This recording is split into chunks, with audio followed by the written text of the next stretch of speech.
Frankie Nicole here. Still got the sniffles. Getting some Reiki done today, which is going to be really exciting because I need some energy work bad. And Reiki is it's a form of energy work where um, somebody who's practiced, a practitioner or even a master. It'd be awesome to get done by a master, but I found this practitioner online. They hold their hands over you and they sense disruptions in energy over certain parts of your body. I actually met my first Reiki student while I was in massage school, and she actually did some work on me there, and it was wonderful. She sensed a lot of blockages, especially in my intestines, and that was before I had figured out my allergy to wheat, and that's I still had my my bread belly. So, excuse me, I'm just having my coffee. Already went for a swim. Got some water in my ear. Anyways, so Reiki. I'm excited. I think it's going to help with the allergies, getting it completely out of my system, and hopefully I'll fall asleep. There really isn't a whole lot of touching in Reiki. A little bit, but not much. It's mostly you're working on the field above the body in the outer layers. We're surrounded by like a force field of energy, and actually, if you go into a dark room or a dimly lit room with another person, and you go up and you have them stand up against a white wall, you can actually see their aura. My aura, of course, is basically purple. They're like, "Whoa, you're really purple." I'm like, "Yeah." Um, but Found a lot of people having yellow along their arms, which is like self-esteem, where they get their you're getting your self-esteem from your work, with your hands, or things like that. It's difficult sometimes to do that. It's just a practice that you sometimes uh,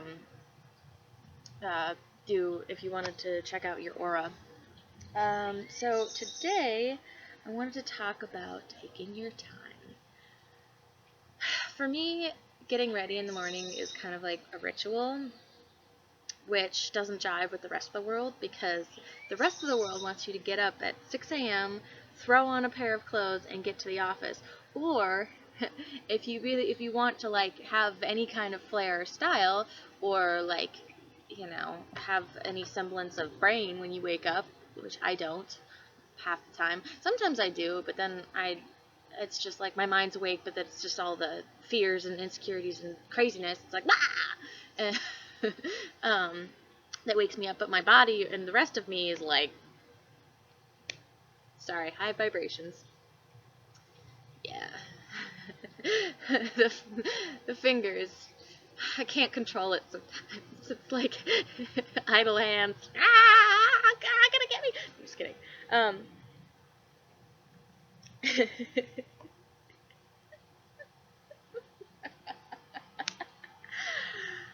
And that's gonna be a good day. Another day of cracking myself up.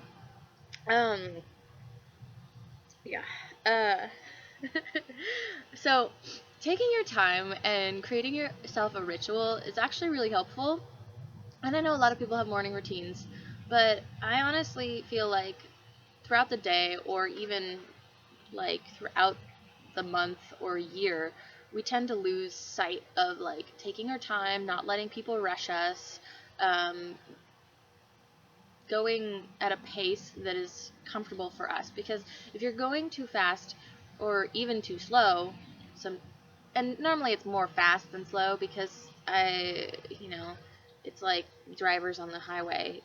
Who's more likely to get into an accident? Somebody who's driving too fast or too slow? And usually people driving too slow are old or they're stoned.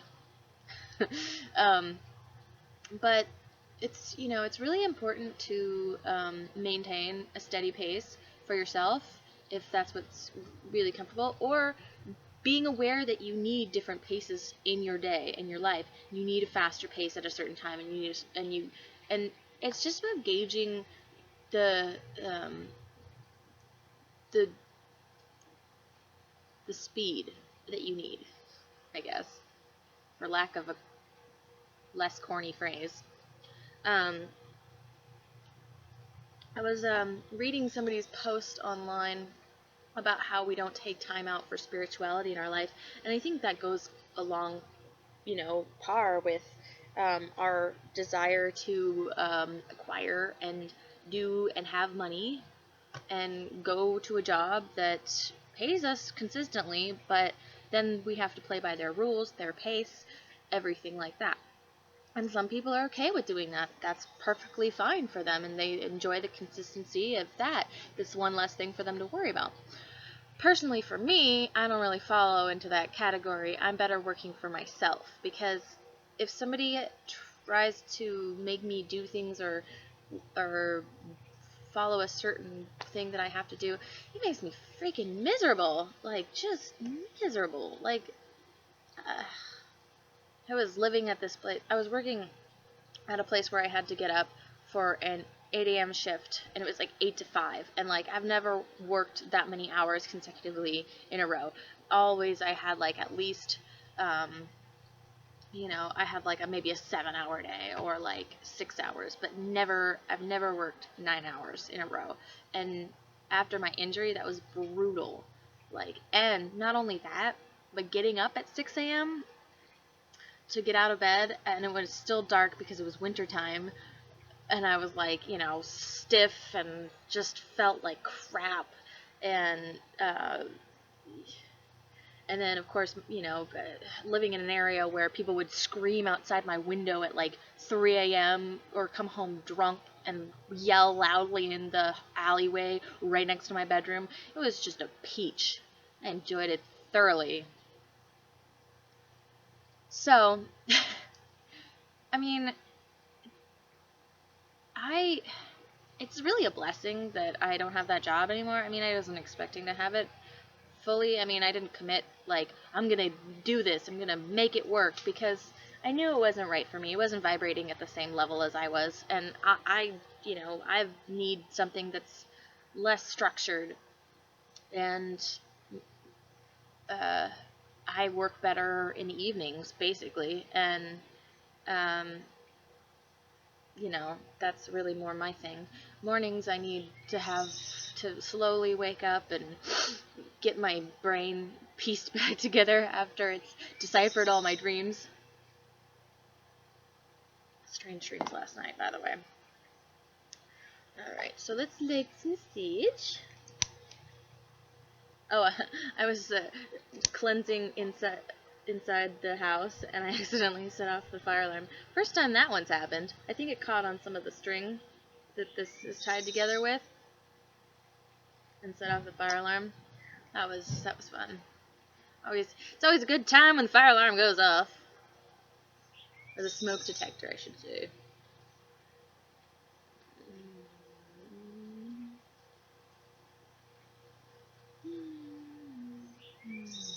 Try not to get it in my coffee.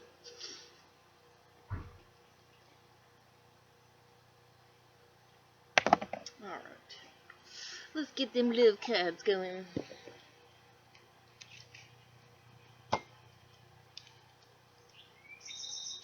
Sorry, I can't stop smiling. I've been feeling a lot of love coming my way. People would not stop calling me last night or hitting me up. I haven't had that happen in a while, and I think it's because my vibration is so much higher now, and that my self-worth and my own worthiness is really high up there, that people can kind of tell. It's like when it rains it pours.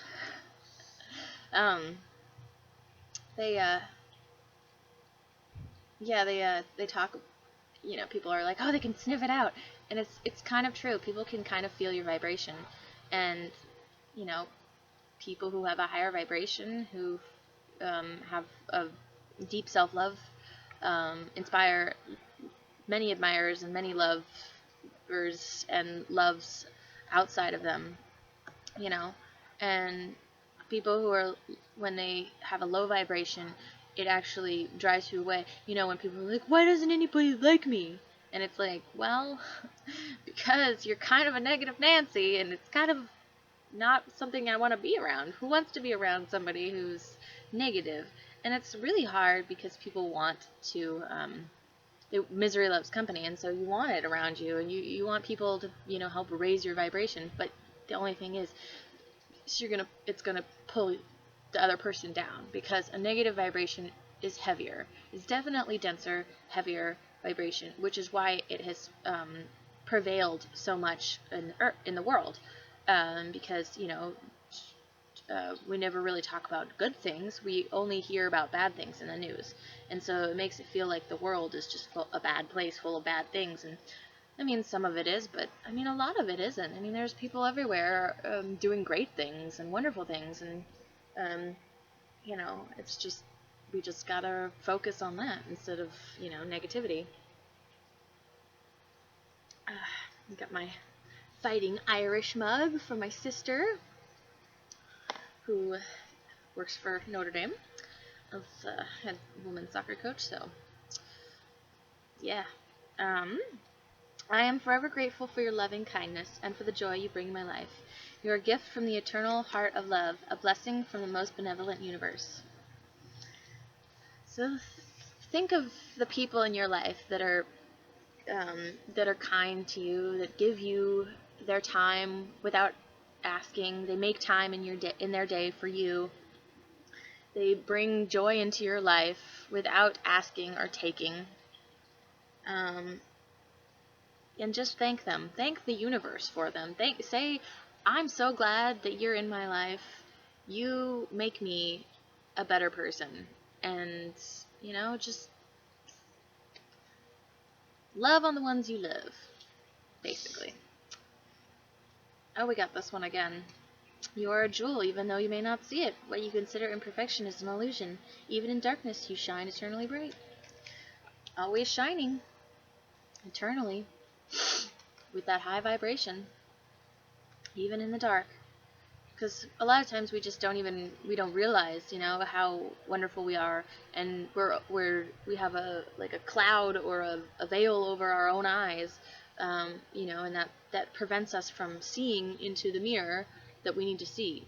You know, when you take a look and you see yourself for who you really are, then that is when you can make adjustments and accept things that you know, like and or may not necessarily like, but you say, okay, you know I'm like this, and I'm going to work on it, but you know, it's not always going to be a guarantee it's going to be different, because, you know, we're human, but, you know, there's always room for self-improvement, and shooting up in the vibrations. That's what lifting your vibration is. It's self-improvement. It's mindfulness, awareness of negative behaviors, negative energies, and trying to raise above that. Raise yourself to a higher standard. And then, you know, you can have low standards Friday when you go out and you get shit-faced. No, I'm just kidding. I mean, it's always, you know, it's always good to let off some steam, but, you know, you have to be careful. You don't want to get stuck in those vibrations. Plus, it sucks waking up with a hangover. Ooh. And, you know, unless you're like 21 or younger, you're probably going to have a hangover and be dehydrated and need to take some vitamins. Take your vitamins. God. Anyways. I sound like my mother. Holy shit. We are eternally blessed by a profound love, by a sacred union with the great source of light. Those who love moves earth and the stars. So, find that love that moves the earth and the stars. Be that love that moves the earth and the stars. Because unless you found it within you, you cannot find it outside. Because you are the source. Everything starts with you. Alright, so let's get to the cobs. Oh, I think I spit on it. Oops. Either that or it's coffee. or some bug. I don't know. You ever see those like the spit bugs in the garden? And they just have like this big mouth. Jumping out. It's just nasty. It's like just this wad of spit, and it's supposedly like they lay their eggs in it or something, and it's like, ugh. Nature is weird. I don't quite understand. But it's just the way it is, and that's how it is. Okay, got 4 cards and a punctuation mark. Gotta clean up after myself, you know. Be a good steward of your life and make sure that everything is in eternal order. Okay, so we have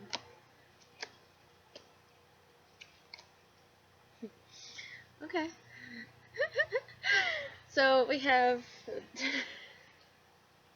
I can't stop giggling. I'm sorry. I'm gonna try and hold it out because I know it'll get annoying at a certain point because you know this video is supposed to be informative, but I'm already at 16 minutes, so I'm gonna power through. So we have Justice, which I really like this in this card because we have Lady Justice and she holds her sword, and that's signifying her thoughts and her words. She's not blindfolded because Justice is not blind, unlike we think. You know, it's really weird that that's one of our mottos as America, because I think they want you to think that Justice is blind, so you have little faith in the justice system, so we don't actually take things to court, but we should. I mean, what was it that the lawsuit, the frivolous lawsuit law that they made banning it, and they used the McDonald's burn victim, and it seemed so ludicrous, but it was actually like a legitimate lawsuit, but it got us thinking that we needed to stop people milking the government. And it's always they're like, oh, people are taking advantage of the government. The government's taking advantage of you. You should milk it for all it's worth. Shit. So we have the Eternal Heart on one side, and we have the Feather on the other side. And it's interesting because we have 2 symbols within each balance, and I'm not sure. One's like a upside down cup, and one is like I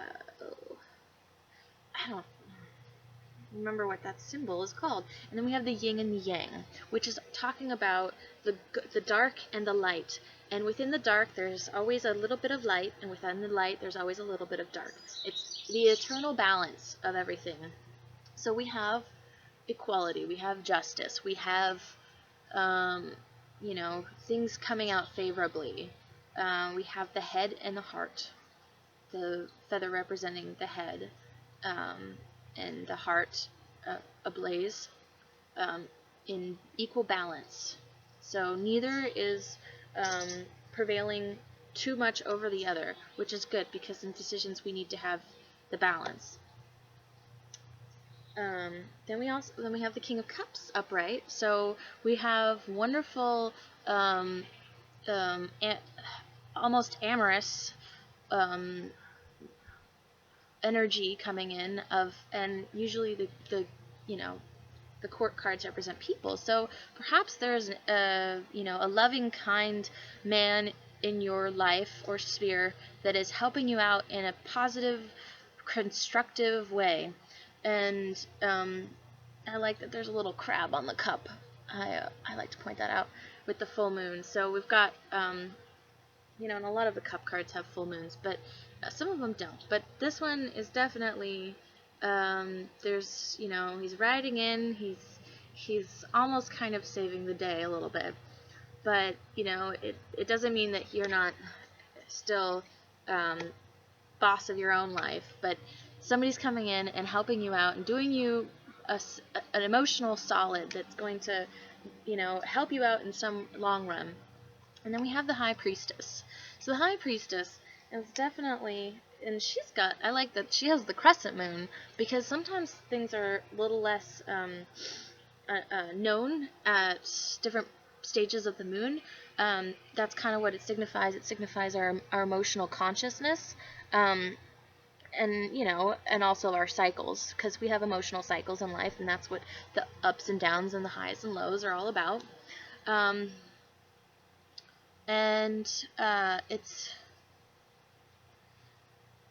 and she usually the high priestess is very intuitive, and so she knows, and she almost knows before the completion, and that's what I think is why she has the crescent moon, is because she is seeing ahead of time. She sees the potential, she sees the possibility.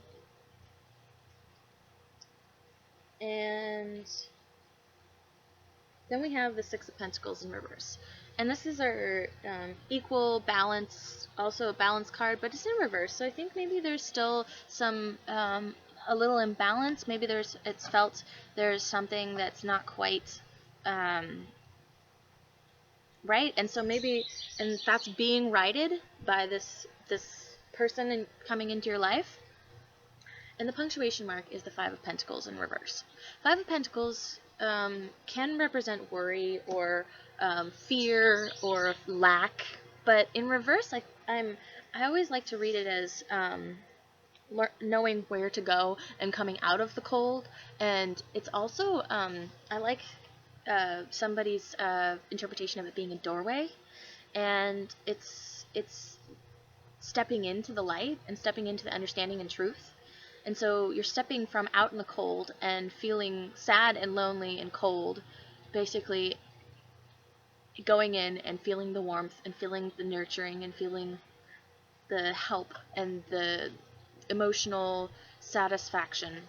So I think tomorrow will be a very satisfying day, and we will very much be enjoying the the energies of tomorrow and the the emotional well-being that we are getting from this King of Cups energy or person, um, and just the awareness that we'll have of it.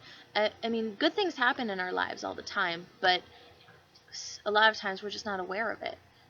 Like getting that parking spot, beating somebody out for it or something, or understanding. Um, like you get a job over somebody else, and you're just like, yeah, I got this job, and but like you're like, okay, now I have to go work. So you already start thinking about the negatives. Focusing on the positive and turning that Six of Pentacles around, um, and going into the comfort and warm. Um, I think that it's just going to be a wonderful day.